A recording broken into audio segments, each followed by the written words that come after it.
Hello and welcome back to another We Ourselves video. And today I want to talk about the Disney Plus series Ironheart. Now, I don't really want to do it as a review talking about whether I liked it or not. I just wanted to come and I just wanted to answer a basic question which is at the heart of the show. Did Riri Williams have to turn to criminal activity? And I'll give my answer today.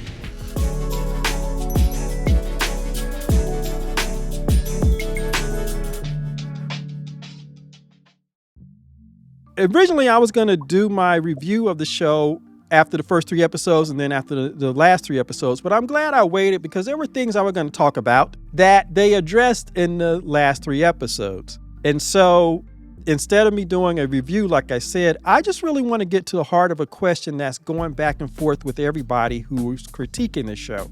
And that's whether or not Riri Williams had to resort to criminal activity. Now, before I get started with that, there were some things that I liked in the show. First of all, I like the fact that it's a black show and you see all these black characters. I like the cinematography. I thought the cinematography was done very well. I like the location and how they used the location setting and they had locations in the background. And I also like the fact that we finally got flashbacks, not just for Riri Williams, but we got flashback for Parker Robbins, the Hood. Now, whether they did them correctly or not, that's another story for another time. But they did at least finally give us some flashbacks for a black character, and particularly for a woman in a show, because with all the other women, whether they are white women or women of color, they always get flashbacks. So I was happy to see that. And the last thing that I want to say that I actually liked about the Ironheart series is the inclusion of the sorceresses. Zelma and Madeline Stanton. I love their shop that they had. I love that they know their craft. They know their stuff. They are going between realms. She knows how to mix things. She's still learning. She was at Carmitage, but they came home. I like that. I hated that they just threw the magic into the show with absolutely no build up to it. And I did not like that. And I also did not like Riri Williams' attitude towards the whole thing. Consider this. When Zelma said that she had been at Carmitage, Riri and her mom didn't bat an eye, which means they know about Carmitage, they know about magic, and they also probably know about Doctor Strange. So why does Riri Williams have this attitude when Zelma is explaining the dark dimension in Dormammu to her? And once again, the cinematography, the lighting, the composition has to be some of the best that I've seen on any of the Disney Plus Marvel shows. And the post-production, the color grading, pumping up the different colors and things is fantastic. All the shots are basically cinematic as far as I'm concerned. Then the last thing that I really want to say is the set and production design. Even though there were a couple of times where it seems like the background was too busy and the characters were getting lost in it, overall, I love the set and production design. I love all the details. Riri's room, the apartment, the stores they go to. Stanton's store is fantastic. I mean, if it existed in the real world, it's the type of store I would go to. And I like the fact that it's an independent bookstore, a bakery, a sweet shop, and you can come in there and you can get a little bit of the things that you need for your magic ingredients. Absolutely love it. From a world building standpoint, all of those are done really well. We know how to make something look good, feel good, and sound good. The set design, production design, the cinematography on this show is the best consistently of any Disney Plus show. And like I said, it really looks cinematic. And so I will give them credit for that. There are good things in this show, which is why it just hurts me that the storytelling is not as good because they insist on breaking the activation code for these characters, despite all the pretty wrappers that they put it in.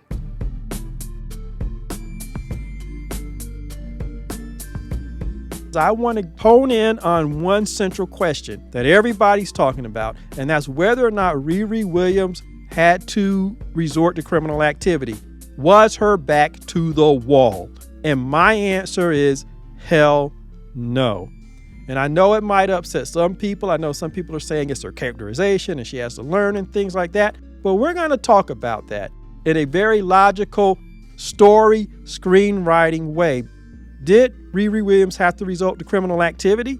Was her back to the wall? No. And here's why. First of all, okay, even within the show, the showrunner and the show writers, they realized that Riri Williams could just get a job at a tech company, given how smart she was and the fact that she had actually been to MIT. And they actually have one of the villains say to her, "Why aren't you working at a tech company?" And her answer is a bullshit answer. And it really was, because she could have gone to one of these companies and gotten a job. Now, you might say it's her characterization because she wants money now. And when she's working for Hood, one of the first things she says, okay, when are we going to get paid? You know, you can make that argument, but that might be her character, but that means that her back was not against the wall. She chose to go the route. She chose to not take a job because she's impatient. That's not your back being against the wall. But let's pause for a moment, because people are saying that this is real, this is real. What's real is what really happened in the real world. You had Stanley Zong, an Asian kid who had a 4.42 grade point average, and he applied for all these colleges and none of them would accept him, including MIT. Riri Williams made it into MIT. But you had Google who came and just hired the kid directly. What's going to happen is, and he has offers now, but what's going to happen is they're going to send him to college while he works at Google. So in the real world, you had a genius kid who was hired directly by companies. In universe, in the MCU, we know that there are companies, there are countries, and the government itself is trying to reverse engineer Stark tech. And you have this super genius woman who was certified by the fact that she was able to go to MIT. And I just want to say for a moment, the guy that she is talking to, the one that ends up hurting his arm at MIT, is the same faculty member that you saw in Civil War. When Tony Stark funds all the students' projects at MIT, this guy comes to him backstage and says, hey, does that include faculty? So that's a nice callback. But what I'm saying is, and that's a guy who knows Tony Stark also, her genius had, in a way, was certified by MIT. So there is no way within universe that there would not be companies that would come for her. The government would come and snap her up and put her into some kind of research program. Other countries would offer her things. Riri Williams had options. She could have gone and got a job. The whole thing about reverse engineering Stark Tech was the whole undergirding for the second Iron Man movie, Hammer and his hammer tech. You had Rhodey who had to deal with him when he took the Patriot armor to the government, and then they went to Justin Hammer to upgrade it. You have this young girl who is so brilliant that she was able to do it, and in universe, there is nobody who would offer her a job. She could have named her price, and if she needed money now, she could have got them to give her a signing bonus. In your effort to make it real that she's broke, you made her storyline unreal. And that's why I totally agree with Marcus at Back of the Bus. He said it. Both her and Sam Wilson, their characters were broken because Marvel wanted to saddle them with this black negative stereotype that we are always broke. And so they made Sam broke, even though it didn't make any sense. And they made Riri Williams broke, even though it didn't make any sense. But I'll talk about them later. The next thing, because she's staying at home and she's not paying any rent or mortgage, any job she took, all that money could go to pay for her tech. But is it not real that you have people who stay at home so that they can save money? That is real across the board, no matter what color or culture you're from. Okay? Any job she took, she could have used it to work on her tech. Is that not real for all the people who are doing the YouTube? How many of us who are doing YouTube channels have day jobs? But yet, what she did is real, even though it would have been more real for her to get a job and use that money to save or use it to buy her tech. That would have been understandable to people across the board, not just black people. And the next reason why I feel Riri Williams did not have her back to the wall is because she could have reopened her stepdad's garage and repaired cars. We know she knows how to do that. And yes, in the latter episode, she does open the garage and she has that emotional reaction to it, even though she got onto her mom for not keeping the garage open or clean or something. But that's another thing. All this character development and stuff, or revealing character motivation for her and the villain in the last episode, that stuff should have happened earlier on so that you could see her grow. She should have opened that garage early. That's what I was going to say. And not only could she have opened the garage and actually use it as a garage, not just a place to repair her armor or build her armor, but as a legitimate business in memory of her dad. She could have continued the legacy. But because of what she could do, she could have offered customizations to people's cars that would have been flashy and one of a kind and made all kind of money. What I'm saying is, given who she is in her world with all the elements that they present to us and all the things that they've told us within the MCU, there was no reason for her to have to turn to criminal activity. And I'm not being unjust to her because she's a black character, while I'm not being equally critical of white characters that did that. And I want to address that right now because a lot of people keep bringing up Scott Lang all the time. Well, let's address that. In Ant-Man, which for whatever reason I just happened to watch recently. In fact, I watched it the same day that I watched the first 3 episodes of Ironheart. Not because I wanted to connect them, it's just I just happened to watch it again. Scott Lang has a criminal record. He comes out of jail at the beginning of the movie, and they've already set up the problem because Hank Pym wants to keep his technology from getting into the wrong hands, and we know what the wrong hands mean. Again, coming back to Riri Williams, not only did you have Sword and Shield, whatever's left of Shield, but you have whatever's left of Hydra, okay? All these companies that would have offered her a job. That would have been a better story if somebody from a Hydra offshoot came and wanted to hire her to use her ability for nefarious purpose. Now, that would have been a more organic story for her to be involved in. But I digress. Lang, he comes out and he's told by his wife, look, if you want to have visitation with your daughter, if you want to be that hero to your daughter, then be a hero. Get a job, get a place to live, and settle down. And then they proceed to take all of that from him, so his back is literally to the wall. But some people will say that we'll give Scott Lang a pass, but we won't give Riri Williams a pass because she's black and we're being harder on her. No. Well, I did a review of Supercell, and in Supercell, you had another Scott Lang type setup with Andre, the character of Andre. What was Andre's thing? He had a criminal record. In the past, he had messed around with the gangs, but he got out of it. Why did he get out of it? Because he wanted to be a better father to his son. He wanted his son to look up to him. He wanted to be able to provide things for his son so that his son did not go without. Just like Scott Lang wanted to be a hero to his daughter, and because it's a hero movie, we know he's a hero at heart. Andre in Supercell, which I reviewed, and I had no problem with his character in what he was going through, because just like Scott Lang, they showed both of them with jobs having lied on applications because they needed the job for family reasons. And Andre even has that emotional scene where he talks about that he's a good worker. He's one of the best workers. But in England, just like in America, because of that line, that box on an application, you can legally discriminate against somebody.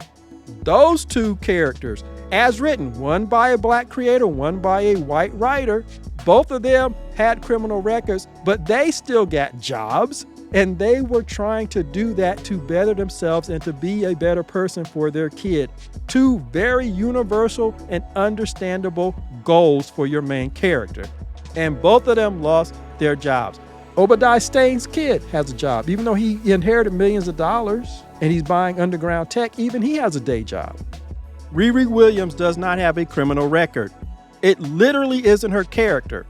As presented to us in the show, she has a side hustle, and that's not criminal. So there's nothing blocking her from getting a job at a tech company. Let's be real. And the showrunner and the writers on the show knew that because they had the villain say that to her and then had her give a nonsense answer. And I know people are trying to say, well, that's her character. I question that. They are breaking these characters in order to make them broke. And in Riri's case, she turns to criminality when she didn't have to do it in universe. And what does that say about Riri Williams? That despite her intellect, despite not having a criminal record, despite having the option in universe that everybody and their brother would be knocking on her door because it is known that she can do what she can do. It has been certified by MIT. What does it say about her to say, but it's her emotion? She's so emotional that she can't make a right decision and she's just constantly getting everybody in trouble. I don't know, but it ain't a compliment. And the next thing that I want to cover is Sam Wilson and Riri Williams. They are examples of people who in the real world would have made it out of the hood, out of their old neighborhood, or out of their small town. Military service has been one of the ways that young black people have made it out of their hometown, their hood, their whatever, and have been able to go around the world, experience other cultures, meet people all over the place, as well as get a specialty, as well as establish themselves in life, establish some discipline, okay? And if they stayed in there for 20 years or so, they have a retirement tucked away for themselves. I literally know people who did that. I have family members who've done that. I have friends who've done that. I know people who do that. And they were part of the undergirding of what we call our middle class because they were some of the more stable people. They had resources, okay? Which is why people, former military, got upset with Sam being broke. And now here you have Riri Williams, who is another example of somebody who would have made it out of the old neighborhood, the small town, because they got a full scholarship to a prestigious university. I have a friend who had a program which was designed to teach inner city black kids how to become programmers, game programmers, so that they could either work for the companies or better yet, make your own games. The games you don't see, build your own games. And one of those young women in there, Riri Williams, had a full ride all the way through her doctorate. I think she had a Gates Foundation fellowship, scholarship. And I seriously question if somebody as brilliant as Riri Williams would have that kind of attitude. It seems to me that they would be more focused. It seems to me that they might even be a little clueless, not all emotional. They're hyper-focused on what they are doing. Needless to say, Sam Wilson and Riri Williams are examples in the real world of people who would have made it out. And I think that's why it gets so many of us that they've convoluted their story, or in Sam's case, given them no personal backstory, just so they can say that they are broke. And the last proof that I want to give to you that undoes all this stuff about this being her character or whatever, we're being hard on her, is her car. In the first 3 episodes, I was going to talk about why she doesn't have her car, but I'm glad I waited because they brought the car in, the car that connects her to Wakanda Forever. We are told that she sold the car off screen because she needed the money to buy parts. But when they bring the car back, she immediately looks at the car and her mom says that you have everything that you need here. And she uses the car to build her final suit. That right there tells you how convoluted they made the story so that they can say she didn't have any money. From the start, which we are told, she had a car that she could have used to build her suit, which means she never had to do criminal activity because she had everything she needed right there. But they had her sell it off screen so that she can go through all of this convoluted stuff just to bring the car back and say, here you go, make the suit. You also have the fact that the mom bought the car from the collector she sold it to, which means that the mom had to pay a premium price to get it back, which means that the mom always had enough money to give her to make the suit. So all the way around, from the beginning, she had everything she needed. So from a writing point of view, no. In universe, there were too many other options for her, which they should have explored early in the series, not at the end. And this is the final thing that I really want to say about the messed up characterization for Riri Williams. And again, I'm blaming the writers. I heard one reviewer say that she wanted to take the hood from Parker Robbins because she wanted to use it to power her mech. No, that's not the case. She wanted to find out what powered it. But once she had Zelma do the spell which gave her the power, unlimited power, from the Dark Realm to power her suit, there was no need for her to take the hood from Parker Robbins. He wasn't doing anything to the neighborhood. He wasn't doing anything to her. The bad story writing inserted her into his world. But once she got away, he wasn't even coming for her. So the fact that she's using the Dark Realm for inexhaustible power for her mech, but yet she's going to go and take the hood from him, as if she's on some high moral ground. For me, there's a word for that. Hypocrite! Just like Caecilius did to the Sorcerer Supreme, who was also drawing power from the Dark Realm in the first Doctor Strange, she was being a hypocrite. She is literally in armor that's being powered by energy from the Dark Realm, but yet she's gonna take his cloak, his hood from him. Why? But that's the fault of the writers, not the character. Hey, I know some people might get upset, but I'm being hard on the writers. They could have done a better job and justified more things, but because of who Riri Williams is, they couldn't. They already twisted the story enough. They couldn't twist it even more to rationalize what they did. And so, like I said, yeah, both Sam and Riri was broke for no reason because that's not who their characters are realistically.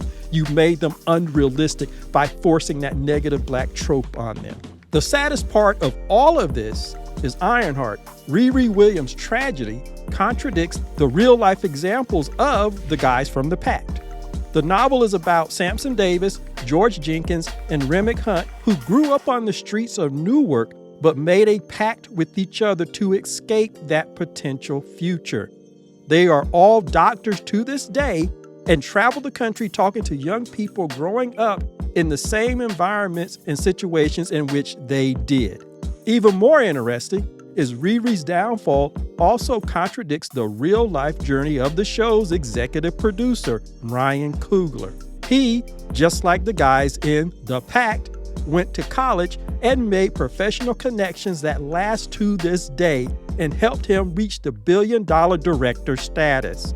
So I find it curious that Coogler prefers to produce movies and TV shows that contradict or obscures the real-life examples of how to make it. And for us, instead of being so quick to say that any representation is better than none, we should stand back and ask Ryan Coogler and others, why?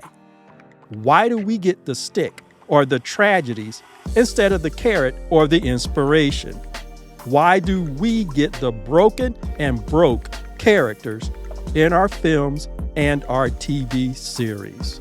So anyway, that's what I wanted to say. As always, like, subscribe, and share, and I will see you the next time.